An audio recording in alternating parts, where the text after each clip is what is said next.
1월 첫째 날 첫 수요 기도에 하나님의 말씀을 또 함께 나누도록 하겠습니다. 이번에 주제가 이게 모임이거든요. 이 모임은 우리 본문에 나오는 것처럼, 근데 지금 제가 보니까 지금 오타가 하나 났어요. 그죠? 지금 이거 바꿔야 될 것 같아요. 모이기를 피하는 어떤 사람들의 습관과 같이 하지 말고 오직 거나의 그날의 가끔을 볼수록 띄우고 더 그리하자, 이래야 되는데 이게 지금 붙어 있네요. 저 지금 처음 봤어요. 이제 이걸 보면 1년 동안 계속 저거 왜 붙어 있지? 이제 이런 분들이 엄청나게 많을 것 같은데, 이거는 떼고 다시 붙이고, 이거는 그대로 식당에 거기 벽면 쪽으로 가면 좋을 것 같아요. 우리 목사님들 기억하시기 바랍니다. 제가 까먹더라도. 네, 요한복음 7장 31절의 말씀을 보겠습니다. 31절 보시게 되면 무리 중에 많은 사람이 라고 되어 있습니다. 정확히 어느 정도인지는 알 수 없지만 초막절을 지키고자 예루살렘에 올라온 무리 가운데 대다수가, 상당히 많은 사람들이 여기 포함되어 있는 것은 사실일 것입니다. 그런데 이들이 예수를 믿었다라는 거예요. 믿었다라는 것은 신뢰한다는 표현도 있지만 복종하고 위탁한다는 의미까지도 포함되어 있지 않겠습니까? 그러니까 이건 대단한 일이죠. 예수의 말씀을 듣고 나서 그들이 예수님을 믿었다는 대단한 일인데, 문제는 어디 있느냐 하면은 그 이후에 예수님의 십자가 처형에 보여지는 그 무리들의 모습을 보면 다 예루살렘에 거주했던 사람들이 많았으니까 그 사람들도 초막절에 온 사람들이 휩쓸려 같이 있지 않았겠습니까? 그럼에도 불구하고 예수님이 십자가 처형할 때는 또 무리가 다 찬성하지 않았습니까? 그러니까 이 믿음이라는 것이 어떤 믿음인가에 대해서 우리가 생각하지 않을 수가 없는 거죠. 그러니 우리가 믿음이면 다 똑같은가? 아니라는 거예요. 믿음에도 초보적인 믿음이 있고 성숙한 믿음이 있다 하는 것을 우리는 여기서 분명히 알게 되는 것입니다. 그렇지 않습니까? 예수께서 우리의 겨자씨만한 믿음만 있더라도라고 얘기했는데, 사실 그런 믿음만 있어도 뭐 이 산을 들어서 저 빠져라 해도 빠진다 그랬잖아요. 그러니까 그 믿음의 분량을 우리는 파악할 수 없죠. 사실은 그 믿음의 분량은 우리 스스로도 알 수 없고, 우리가 다른 사람의 믿음이 어떤 분량인지 어느 정도인지 우리는 알 수 없어요. 그렇지만 하나님께서는 아시고, 뿐만 아니라 이 믿음이라는 것이 겨자씨만 하는 것이든 겨자씨보다 더 크든 상관이 없이 뭔가 초보적인 믿음이라는 형태와 또는 성숙한 믿음이라는 이런 형태는 있는 것이구나 하는 것은 우리가 알 수 있지 않겠습니까? 이게 본문이 분명히 드러나는 거죠. 분명히 이들은 예수님의 말씀을 듣고 예수님을 믿었거든요. 그러나 그들이 그 이후 6개월 후에 나타나는 그 행태를 보게 되면 그 믿음이 온전한 믿음은 아니었다 하는 것을 우리가 알아차리게 되니까, 이 믿음이라는 것이 초보적인 믿음이 있고 또 온전한 믿음 또는 성숙한 믿음이라는 게 있을 수 있구나 하는 것을 우리는 여기서 알게 되는 거죠. 그럼 이 초보적인 믿음은 뭐 어떤 의미가 없는가? 그건 절대 아니죠. 그렇지 않겠습니까? 이 초보적인 믿음이라 할지라도 이때 뿌려진 씨앗이 나중에 크게 결실을 맺거든요. 어떻게 알 수 있습니까? 그거는 분명히 이 사도행전 전반부에 나오는 하루 만에 3,000명이 돌아섰다, 이 베드로의 설교를 하루 만에 3,000명이 돌아섰다라고 얘기하는데, 과연 그것이 베드로의 설교를 통해서 그런 역사가 일어났었을까에 대해서 우리가 다시 한번 생각해 볼 수 있는 것은, 이미 그들 가운데 예루살렘 사람들이 있었을 거니까 그 사람들은 이 6개월 전에 일어났던 예수님의 말씀을 통해 그때 예수님을 초보적으로 믿었던 사람들이 아니었을까라고 얼마든지 추정 가능할 수 있는 거예요. 3,000명 전부가 아닐 수는 있겠죠. 그러나 그 중에 많은 사람들은 예루살렘 주민들로서 이미 예수님의 말씀을 들었던 사람일 수 있다. 그리고 그들 중에는 예수님을 믿었던 사람일 수 있다라는 것을 우리는 알아차릴 수 있는 거죠. 뿐만 아니라 그 이후에도 보게 되면은 사실 이 예수님의 말씀을 듣고 믿었던 사람들이 또 디아스포라 되어서 흩어지지 않았습니까? 초막절에 온 사람들이니까. 그런 이 흩어져 있는 디아스포라 백성들에게 바울이 가거나 또는 다른 사도들이 가서 주의 말씀을 전했을 때에 그때 예수님을 믿었던 사람들이 또한 모였을 것이다 라고 추측도 가능한 거죠. 실제로 바울이 가기 전에 예수 믿는 사람들이 있었거든요. 그 사람들 어떤 사람들인가? 결국 예수님의 말씀을 듣고 예수를 믿었던 사람들이든지 아니면 베드로나 요한이나 다른 사도들을 통해서 예수님의 말씀을 듣고 회심했던 사람들이 흩어졌다라고 볼 수 있는 것이기 때문에 얼마든지 그런 것이 가능한 거죠. 그러니까 이들의 초보적인 신앙이 단순히 의미가 없는 것이 아니라 이 초보적인 신앙들이 그 속에 있다가 또 어떤 환난이나 어떤 삶의 상황 속에서 사라지기도 하지만 그러나 여전히 그 밑에 바닥에 깔려있던 것이 이제 주의 말씀이 다시 들렸을 때 회복되는 그런 은혜가 있었다라고 볼 수 있는 거지요. 그래서 이 초보적인 믿음이라 할지라도 사실은 중요한 겁니다. 우리 모태 신앙이 좀 그런 것 아닙니까? 또는 주일학교에서 어릴 때 다녔던 분들 중에 그런 분들이 많잖아요. 우리 항존 직분자들 자녀들 가운데 뭐 저희 아이들도 마찬가지겠지만 어릴 때부터 진짜 유치원, 유치부, 뭐 주일학교, 초등부, 유년부, 초등부, 선전부 다 다니고 중고등부 다 다닌 아이들이 갑자기 대학 가더니만 하나님이 없다 그런 애들도 있고 예배 참석 안 하는 애들도 있고 막 반박하고 비판하는 애들이 있었거든요. 그런데 그러면 그 아이들의 마음속에 신앙이 없었느냐? 그건 아니라는 겁니다. 그 아이들에게 초보적인 신앙이 있었다는 거죠. 초보적인 신앙이.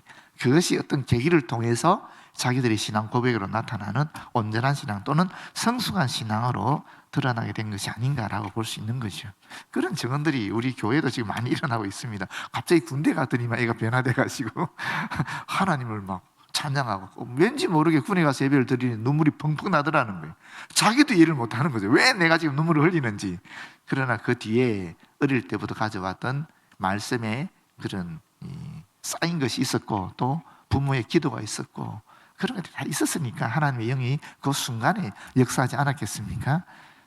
그러면 우리가 이렇게 물어볼 수 있죠. 그럼 초보적 신앙은 무엇인가? 그 뒤에는 이렇게 나옵니다. 뒤에 우리 말씀을 보게 되면 이 표적을 보는 데서 근거한 믿음이었다라고 뒤에 우리 본문에 나와요. 예수님께서 그리스도는 확신이 없었지만 그럼에도 불구하고 예수님께서 표적을 워낙 많이 행하니까 예수님을 믿었다라고 볼 수 있는 것이 있는데, 근데 저는 그렇게 생각이 돼요. 초보적 믿음이 뭐냐? 우리가 이 온전한 신앙이라 그랬을 때 제가 여러 번 말씀드렸잖아요. 이게 지적이고 또 정적이고 또 의지적인 이성적인 측면, 감성적인 측면, 의지적인 측면이 다 이렇게 세 가지가 함께 있는 것이 온전한 신앙생활이라고 그랬잖아요. 그러면 온전하지 않은 신앙생활은 뭐겠습니까? 뭔가 분리되어 있는 거, 떨어져 있는 거예요. 이 지정의가 이성과 의지와 감성이라는 이 세 가지 측면이 통합적으로 되어 있는 것이 아니라 뭔가 이성적인 측면만 강하다든지 또는 뭐 감성적 측면만 강하다든지 또는 의지적 측면만 강하다든지 뭔가 통합되지 않고 분리되어 있는 듯한 그런 것이 제가 볼 때는 초보적 신앙이 아닌가라고 여겨져요. 그래서 어떤 사람은 하나님의 말씀을 많이 알지만 그럼에도 불구하고 하나님의 신비 또는 막 열정적인 뜨거움 이런 것은 부인하는 사람들이 있거든요. 그건 온전한 신앙이나 성숙한 신앙은 아니라고 생각해요. 또 반면에 막 뜨거운 열정은 갖고 있지만 또 성령의 은사를 가지고 막 방언도 하시고 여러 가지 기적을 은사들을 활용을 하시지만 그럼에도 불구하고 거기에 말씀의 기본이 있잖아요. 그 말씀의 핵심이 있잖아요. 예수가 그리스도를 고백할 뿐만 아니라 하나님 앞에 인간은 누구나 겸손할 수밖에 없다라는, 사람을 판단해서는 안 된다라는 그런 기본적인 가르침이 있는데 그것을 놓치게 되면 그 은사가 결국 그 사람을 주님으로부터 떠나게 하는 그런 결과를 가져오거든요. 그래서 그 당시는 굉장히 신앙이 좋은 것 같은데 사실은 시간이 지나면서 그 사람 일생을 통해서 보게 되면 결코 그게 온전한 신앙이 아니기 때문에 결국 많은 사람들에게 상처를 주고 오히려 신앙을 떠나게 하는 그런 이상한 일들도 일어나거든요. 이런 것들이 다 사실은 초보적 신앙이라고 볼 수 있는 거죠. 온전한 신앙 또는 성숙한 신앙이라는 것은 하나님을 향한 열정, 복음에 대한 열정, 은사를 사모하는 마음, 또 뜨거움이 있지만 동시에 하나님의 말씀에 대한 깊은 인식과 또 지식과 존중이 있는 거죠. 그래서 내가 아무리 뜨거운 열정을 갖고 있다 할지라도 이 말씀을 기준으로 해서 내가 위배되는 거 위배되지 않은가를 항상 겸손하게 살피는 그런 것들이 있는 거죠. 뿐만 아니라 이것이 지식으로서 단순히 남아있는 것이 아니라 머리에서 가슴으로 내려오는 것뿐만 아니라 이 가슴으로 내려오는 것이 동시에 손으로 발로 몸짓으로 실제로 봉사하고 헌신하고 섬기는 모습으로 의지적 실천이 일어날 때 그것이 바로 온전한 성숙한 신앙이라고 볼 수 있는 거죠. 그래서 우리가 여기에서 이런 부분을 살펴볼 수 있다고 여겨집니다. 그래서 이런 통합된 신앙과, 죄송합니다, 이성과 의지와 감성이 통합된 그런 어떤 구절을 어디에 찾아볼 수 있느냐 하면 갈라디아서 2장 20절에 볼 수 있습니다. 그렇지 않습니까? 내가 그리스도와 함께 십자가에 못 박혀 죽었나니 이제 내가 사는 것은 뭡니까? 왜 사는 겁니까? 그리스도께서 내 안에 사시기 때문에 내가 그 믿음으로 살아간다라는 거예요. 그게 중요한 거죠. 이런 성숙한 신앙이라는 결국에는 인간 안에서는 이성과 감성과 의지가 통합되어 있는 거지만 사실은 갈라디아서 2장 말씀에 통해서 보게 되면 그리스도와 내가 일치되어 있는 신앙이다라고 볼 수 있는 거죠. 그러면 미성숙한 신앙은 뭐겠습니까? 그리스도와 내가 일치되어 있지 않는 거죠. 일치되지 않은 거죠. 뭔가 떨어져 있는 거죠. 분리되어 있는 거죠. 그런 것이라고 볼 수 있지 않을까라고 여겨집니다. 한번 여러분이 곰곰이 집에 가셔서 오늘 이 말씀 읽어보시면서 한번 생각해 보십시오. 정말 성숙한 신앙이 뭘까? 그런 생각이 굉장히 중요합니다. 그 뒤에 또 나오겠지만 32절에 보시게 되면 예수에 대하여 무리가 수군거리는 것이 바리새인들에게 들린지라. 이걸 직역하면 이렇습니다. 바리새인들이 이 일들을 군중이 낮은 목소리로 이야기하는 것이 더욱 커지고 있음을 들었다, 이런 뜻입니다. 우리말에는 조금 이런 부분이 덜 나타나는데, 왜냐하면 이 수군거린다는 의미, 원어적 의미가 뭐냐면 마치 꿀벌이 붕붕거리는 소리와 같이 이 소리가 더욱 커지고 있음을 나타내는 그런 단어거든요. 그렇기 때문에 지금 수군거리는 소리가 점점 커지는 것이 바리새인들에게 들렸다라는 것입니다. 바리새인들이 알아들었다라는 것이죠. 근데 사실 우리가 그전에는, 오늘 32절 앞절에는 보게 되면 계속 예수님에 대한 적대자가 누구로 나타났습니까? 유대인들로 나타났는데 여기는 지금 구체적으로 바리새인들이라고 처음 이야기하는 거예요. 무슨 말이겠어요? 그것은 곧 이 유대인들에게 있어서 예수의 대적자로 가장 앞장서 있었던 사람이, 그 핵심적인 주도적인 인물들이 바리새인들이었다라는 것을 우리가 나타내주고 있어요. 물론 그 뒷구절에는 바로 대제사장들이 나오지만, 그러나 이 대적자들이 바로 그 핵심 주도 세력은 바리새인들이고, 그 뒤에 대제사장 그룹, 서기관 그룹, 이런 제사장들 그룹, 율법학자들이 있고, 그 뒤에 이제 동조하는 일반 유대인들이 있었다라는 것을 우리는 여기서 알아차리게 되는 것입니다.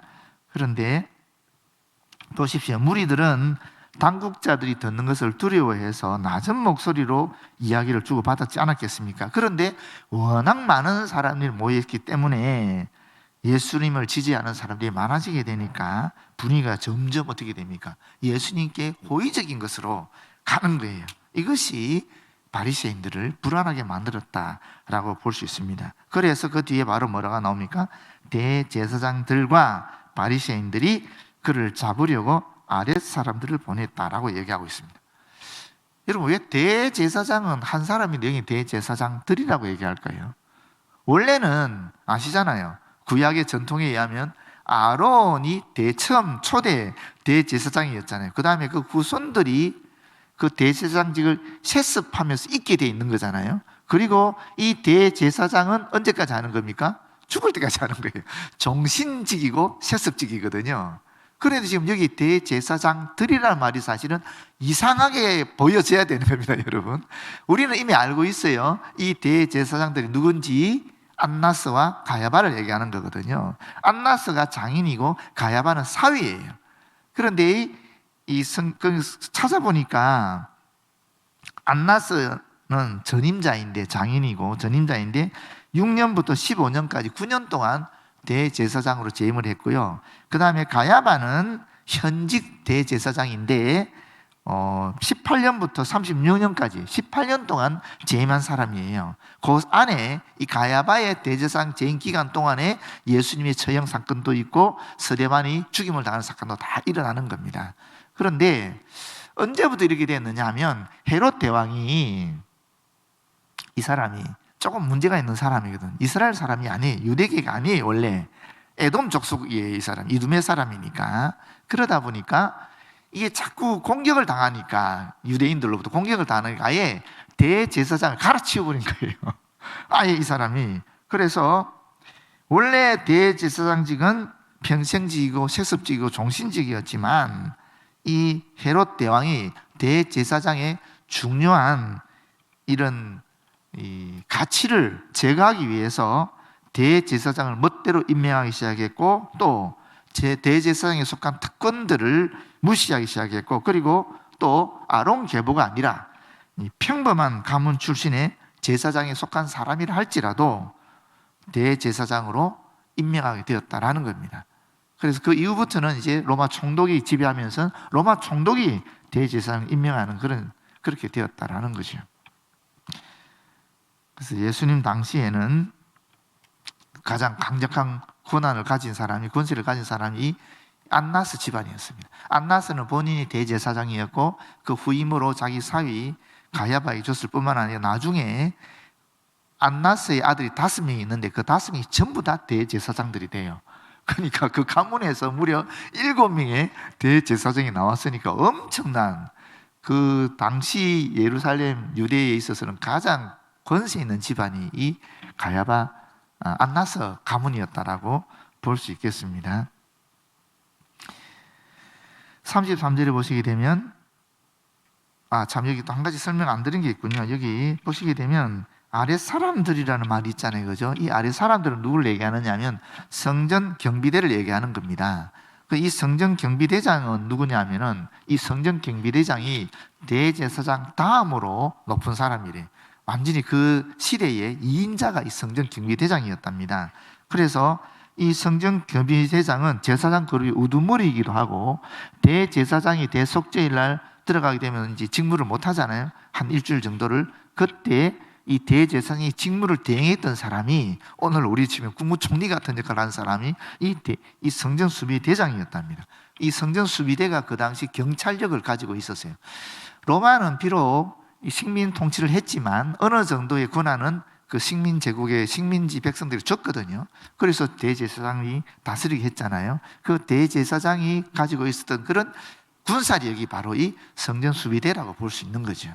막강한 권한을 가진 사람이었다고 볼 수 있겠습니다. 33절입니다. 예수께서 이르시되 내가 너희와 함께 조금 더 있다가 잠깐 동안만 실제 육체를 입은 몸으로 같이 하시겠다는 말이죠. 그렇지만 마태복음 28장 20절에 보게 되면 볼지어다 내가 세상 끝날까지 너희와 함께 하시겠다, 이런 약속을 하시는 것은 앞으로는 이제 영으로 우리와 함께 하시겠다, 그런 약속의 말씀을 받아들일 수 있겠지요. 그때는 육체로 같이 계셨지만은 나를 보내신 이에게로 돌아가겠노라. 예수님께서 이미 앞으로 일어날 일을 다 알고 계셨다라는 것 아니겠습니까?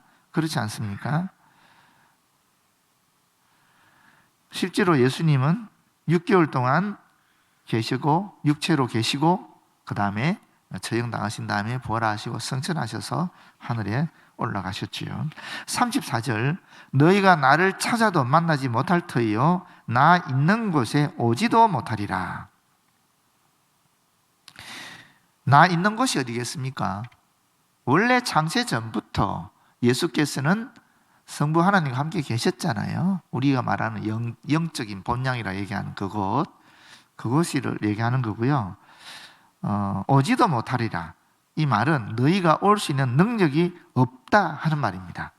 원어적으로 보게 되면 우리가 성경에서 계속 이야기하는 것은 우리는 사실 구원을 받을 수 없다라는 거죠. 우리는 천국에 우리 스스로 힘으로 갈 수 없다는 것 아니겠습니까? 누구를 통해서? 오직 예수 그리스도를 통해서만 갈 수 있다 하는 것이 성경에서 끊임없이 얘기하는 겁니다. 가장 구체적이고 또렷한 성경 구절은 사도행전 4장 12절이라고 볼 수 있겠죠. 다른 이로서는 구원을 받을 수 없나니 천하 사람 중에 구원을 받을 만한 다른 이름을 우리에게 주신 일이 없습니다. 분명히 얘기하고 있지 않습니까? 예수 그리스도 외에는 우리에게 구원을 줄 만한 이름이 없다. 이건 분명하거든요. 이 말씀 한 절만 붙잡고 있더라도 뭐 이만희든 뭐 누구든 상관이 없는 거죠. 그렇지 않습니까? 이 말씀 한 구절만이라도 정확하게 알고 있으면은 흔들리지 않을 건데 자꾸 이상하게 흔들리는 이유는 이 정확한 구절 한 구절을 제대로 알지 못해서 그렇다라는 거죠. 요한복음 14장 6절에는 내가 곧 길이요 진리요 생명, 이 말씀 있지요. 내가 곧 길이요 진리요 생명이다, 이 말씀만 붙잡아도 되지만 이 나라는 말을 또 이상하게 표현할 수 있으니까 해석하기 나름이니까 그럴 수 있지만 사도행전 4장 입시는 분명하잖아요. 다른 이로서는 정확하게 예수님만이 우리의 구세주인 것을 밝히고 있는데 자꾸 이상하게 그렇게 다른 구절을 통해서 미혹당하는 거죠. 그들의 해석을 따라서 계속 미혹당하는데 한 구절이라도 정확하게 알고 있으면 흔들릴 일이 없는 것이죠. 35절에 이에 유대인들이 서로 묻되 이 사람이 어디로 가기에 우리가 그를 만나지 못하리요. 이 유대인들이 이 말씀을 전혀 이해하지 못했다라는 겁니다. 뭐 유대인들만 이해하지 못한 건 아니고요, 베드로조차도 전혀 이해하지 못했어요. 요한복음 13장 36절에 보게 되면 이런 말씀이 있어요. 시몬 베드로가 이르되 주여 어디로 가시나이까? 예수님이 똑같은 얘기했거든요. 그러니까 어디로 가시나이까? 예수께서 대답하시되 내가 가는 곳에 너가 지금은 따라올 수 없으나 후에는 따라오리라. 37절 베드로가 이르되 주여 내가 지금은 어찌하여 따라갈 수 없나이까? 주를 위해 내 목숨을 버리겠나이다. 그때 예수님이 하신 유명한 말씀이 있죠. 내가 진실로 내게 이르노니 내가 닭 울기 전에 3번 나를 부인할 것이다, 이런 말씀을 하시거든요. 그러니까 베드로조차도 사실은 예수님이 떠난다 그러니까 이해를 못하는 거거든요. 그런데 하물며 이 당시 이 예수님이 제자도 아닌 대적자들인 유대인들이 어떻게 이 말씀을 이해할 수 있었겠습니까? 그래서 뭐라고 얘기하느냐면 헬라인 중에 흩어져 사는 자들에게로 가서 헬라인을 가르칠 터인가? 라고 말하고 있습니다. 이건 굉장히 조롱하는 말입니다. 우리말에 이런 뉘앙스가 없지요. 그런데 이 말 자체는 뭐냐면 예수께서 유대 땅에서 더 이상 발을 붙이지 못하고 디아스포라 유대인들에 가서 활동하는데, 그렇다 할지라도 거기서도 유대인들이 환영을 받지 못하니까 결국에는 디아스포라 지역에 있는 헬라 사람들에게 복음을 전하지 않겠느냐, 그런 이야기를 하는 거예요. 그러니까 완전히 조롱하고 멸시하는 말이라고 볼 수 있습니다. 그런데 여러분, 이 글을 읽는 사람은 어떻습니까? 지금 우리가 어떻습니까? 우리는 알잖아요. 예수님이 부활하시고 승천하시기 때문에 우리가 이 말씀을 분명히 이해하고 있잖아요. 우리만 이해하는 것이 아니라 이 요한복음을 당시에 읽었던 첫 번째 독자들, 그들도 분명히 이해했을 거예요. 그렇지 않습니까? 그러니까 이것이 참 재밌는 말이죠. 왜냐하면 적대자들의 말이 실제로 예언이 된 거예요. 그렇잖아요. 적대자들은 사실 예수님을 조롱한 거였거든요. 네가 네 말이 지금 우리 유대인들에게 먹히지 않으니까, 유대 땅에서 먹히지 않으니까 지금 다른 이방인 지역에 가서 유대 사람에게 복음을 전하려고 하는 것이 아니냐. 근데 그 유대 사람들에게조차도, 이방 지역의 유대 사람조차도 네 말을 듣지 않으니까 이제는 이방인인 헬라 사람들에게 복음을 전하려고 하는 것이 아니냐, 이렇게 조롱하는 말이었는데 실제로 그 조롱의 말이 이 요한복음서에 읽는 사람들에게 그대로 이루어진 거예요. 왜냐하면 이 복음서에 있는 사람들은 이방 기독교인들이 많았을 거거든요. 이 적대자들의 말이 조롱의 말이었는데 그대로 이루어진 자신들의 현재 상황 속에서 이 말씀을 읽으면 얼마나 묘한 것을 느끼겠어요? 신비를 느끼겠습니까? 그렇지 않습니까? 36절에 나를 찾아도 만나지 못할 터여 나 있는 곳이 오지도 못하리란 이 말이 무슨 말이냐? 주의 말씀을 많이 들어도 깨닫지 못하면 소용이 없다는 말이죠. 그렇지 않습니까? 영적인 성장은 말씀을 듣는 분량에 비례하지도 않는다는 말입니다. 우리는 이런 상상 종종 하지 않습니까? 예수님이 내 눈앞에 나타나서 말씀하시면 우리는 무조건 순종할 건데, 뭘 하라 그래도 딱 복종하면서 그 말씀 그대로 살 건데, 그런 생각 하잖아요. 근데 이 사람들은 실제로 예수님을 만난 사람들이고 예수님의 음성을 직접 들은 사람들이고 예수님이 풀어주시는 구약의 모든 성경들의 말씀들을 들었던 사람들 아니에요. 얼마나 큰 복을 누린 사람들입니까? 그러나 그들은 예수님을 대적했다라는 거예요. 그들은 예수님을 죽였다라는 거예요. 심지어 하나님의 말씀을 그렇게 평생 연구하고 그 말씀대로 살려고 그렇게 애를 쓰고 존경받던 그런 지도자들이었는데, 그럼에도 불구하고 그 예수님의 말씀을 제대로 알아차리지 못하였다, 깨닫지 못하였다 라는 것입니다. 왜 그랬을까요? 그들의 눈이 가려진 거죠. 그들의 귀가 막힌 겁니다. 그들의 마음이 닫혔던 거예요. 그러면 왜 그랬을까? 또 물어볼 수 있지 않겠습니까? 왜 그들의 눈이, 그들의 귀가, 그들의 마음이 열리지 않고 닫혔을까? 왜 그랬을 것 같습니까? 선입관 또는 자기 욕심 때문에 볼 수 있는 거죠. 현재 자기가 누리고 있는 기득권이 있잖아요.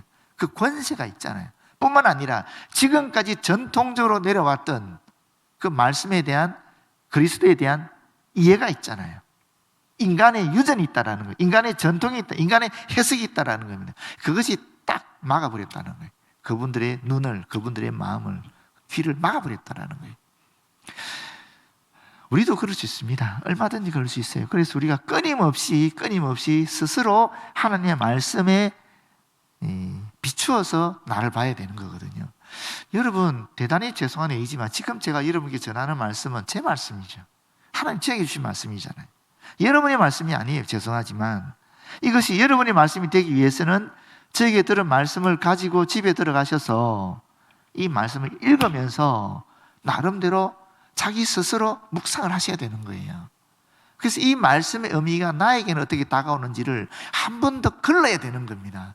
그것이 없으면은 우리 보통 학교에서 학생들한테 선생님들이 얘기하는 말 있잖아요. 선생님들이 아무리 수학을 풀어줘도 소용이 없다. 네가 단 한 번 푸는 것이 더 중요하다라고 얘기하잖아요. 선생님 푸는 걸 보게 되면 다 이해하는 것 같지만 막상 내가 풀면은 그거 아니거든요. 내가 직접 풀어봐야 그게 내 실력이 되는 거지, 아무리 선생님이 백날 풀어준 걸 듣는다 할지라도 그게 내 실력은 아닌 거거든요. 마찬가지예요.